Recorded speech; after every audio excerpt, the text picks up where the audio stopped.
की सच्चाई, सच छुपने नहीं देंगे। दिया था कि त्रिपुरा का सुरक्षा इंडिया करेगा। बेलाइनो हमबाई, धन्यवाद, थैंक यू खुलूंगा। संजय जी, ये मंच आपका।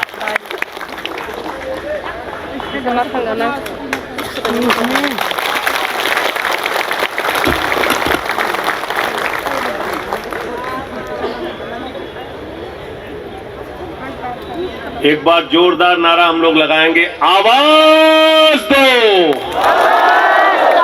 हम एक हैं। सम्मानित मंच और यहां अपनी मांगों को लेकर लंबी दूरी तय करके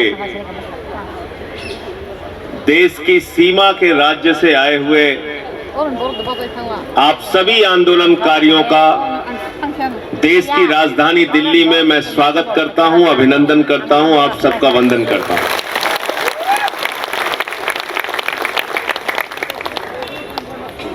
अभी मुझसे पहले आपके लीडर यहां पर बोल रहे थे कि आपका कद छोटा है, आपकी नाक छोटी है, लेकिन आपका दिल बहुत बड़ा है। लेकिन दुर्भाग्य से इस देश के प्रधानमंत्री जो हैं, उनका सीना 56 इंच का है, लेकिन उसके अंदर दिल बहुत छोटा है।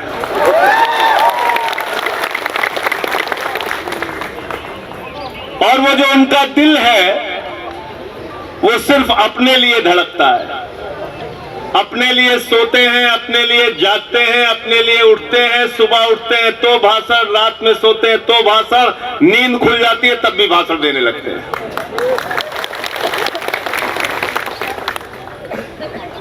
भाषण जीवी प्रधानमंत्री है हमारे। अभी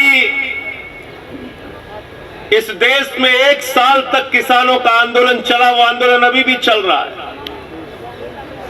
और जब वो बिल लेकर आए थे, वो तीनों काला कानून जब पार्लियामेंट में आया था, उस वक्त भी हमने कहा था कि ये ब्लैक लॉ है, ये काला कानून है, इससे हिंदुस्तान के किसानों के मौत के फरमान पर आप हस्ताक्षर कर रहे हैं, ऐसा काम मत कीजिए मोदी जी। लेकिन मोदी जी नहीं माने। 1 साल तक किसानों का आंदोलन चला, 750 से ज्यादा किसानों ने अपनी शहादत दी उस आंदोलन में। और 1 साल के बाद देश के प्रधानमंत्री को मजबूर होना पड़ा और वो तीनों काला कानून वापस लेना पड़ा। ये हिंदुस्तान के आंदोलनकारियों की ताकत है। बहुत बड़े समाजवादी नेता हुए डॉक्टर राम मनोहर लोहिया, और लोहिया कहा करते थे कि सड़क खामोश हो जाएगी तो संसद आवारा हो जाएगी, इसलिए सड़क की आवाज को जिंदा रखना है और संसद के लोगों को अपने हक में कानून बनाने के लिए मजबूर करना है। और मैं आपको ये भरोसा दिलाने के लिए आया हूं कि आम आदमी पार्टी, जिस पार्टी से मैं बिलोंग करता हूं, हमने हमेशा जायज बातों की लड़ाई लड़ी, आम आदमी की लड़ाई लड़ी। और दिल्ली में जो सरकार चल रही है अरविंद केजरीवाल जी की सरकार, इस सरकार के बारे में पूरी दुनिया में रिसर्च हो रहा है। अमेरिका के ट्रंप की बेटी हिंदुस्तान आती है तो वो कहती है मुझे केजरीवाल का स्कूल देखना है। इतना काम हमने एजुकेशन में, हेल्थ में करके देखा। आज एजुकेशन में, हेल्थ में, और यहां पर महिलाएं, नारी शक्ति बैठी हुई है। महिलाओं के लिए दिल्ली एक ऐसा राज्य है जहां पर बस की यात्रा पूरी तरीके से फ्री करने का काम दिल्ली के केजरीवाल जी ने किया। आपकी सेपरेट स्टेट की डिमांड के बारे में अभी आपके लीडर से हमारी बातचीत हो रही थी, उन्होंने सारे पॉइंट्स रखा। त्रिपुरा जिन लोगों का है, त्रिपुरा में उनका राज होना चाहिए और त्रिपुरा में उनके हिसाब से अगर वो एक अलग राज्य की मांग कर रहे हैं तो इस मांग के बारे में केंद्र की सरकार को विचार करना चाहिए, सोचना चाहिए और फैसला लेना चाहिए। और नहीं तो अभी आपने जैसे बताया 58% वोट शेयर लेकर आप लोग चुनाव जीत कर आए हैं म्युनिसिपल इलेक्शन, ईडीसी इलेक्शन। 23 में जो असेंबली इलेक्शन होगा, आप लोग तय कीजिए, मिलकर यूनाइट होकर ये फैसला कीजिए कि हम अपनी डिमांड को लेकर आगे बढ़ेंगे।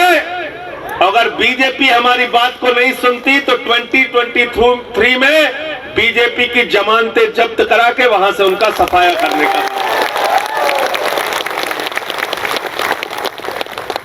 और ये बात मैं इसलिए कह रहा हूं कि बीजेपी ने एक फॉर्मूला दे दिया आपको। वो फॉर्मूला क्या है? भाजपा से कोई भी काम कराना हो तो चुनाव में उनको हरा दो, वो सारी बात आपकी मान लेते हैं। अभी हिमाचल में जमानत जब्त हुई, इतने दिन से डीजल पेट्रोल का दाम वापस नहीं हो रहा था।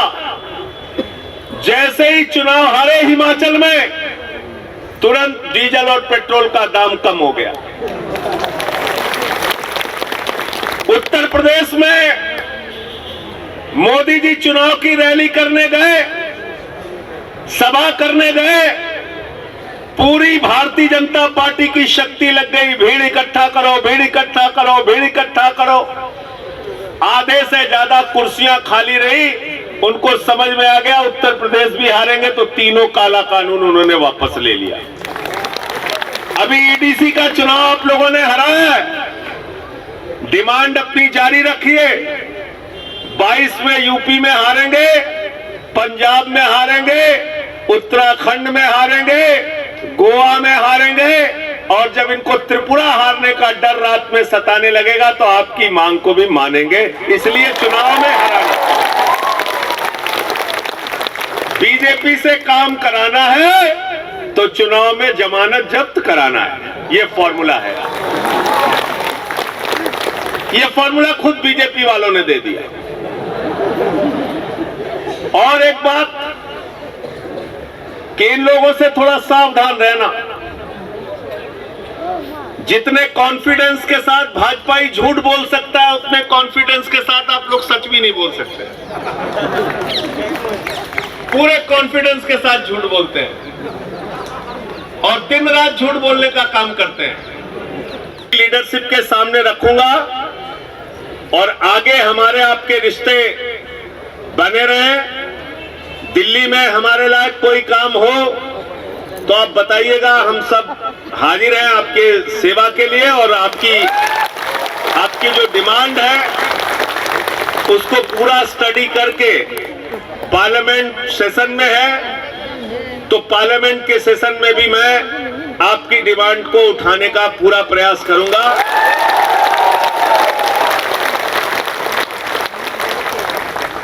क्योंकि अभी पार्लियामेंट में धक्केशाही चल रही है। किसी को भी पकड़ते हैं, निलंबित कर दिया, सस्पेंड करके बाहर कर दिया। फार्मर्स बिल पे मैंने भी माइक तोड़ा, टेबल पे चढ़ गया, मुझे भी सस्पेंड कर दिया। कहने लगे साहब संजय सिंह ने तो माइक तोड़ दिया। मैंने कहा तुम किसानों की हड्डियां अगर तोड़ोगे तो हम माइक जरूर तोड़ेंगे। आप लोग एक बहादुर कौम है, इस देश के लिए लड़ते हैं, संघर्ष करते हैं, मरते हैं, मिटते हैं। हाथ में तिरंगा लेकर आप दिल्ली की धरती पर आए हैं। मैं आपको यकीन दिलाना चाहता हूं, आपके इस जंग में, आपकी इस लड़ाई में आपका ये भाई आपके साथ रहेगा। बहुत बहुत शुक्रिया, आपने मुझे यहां बुलाया और इतना सम्मान दिया।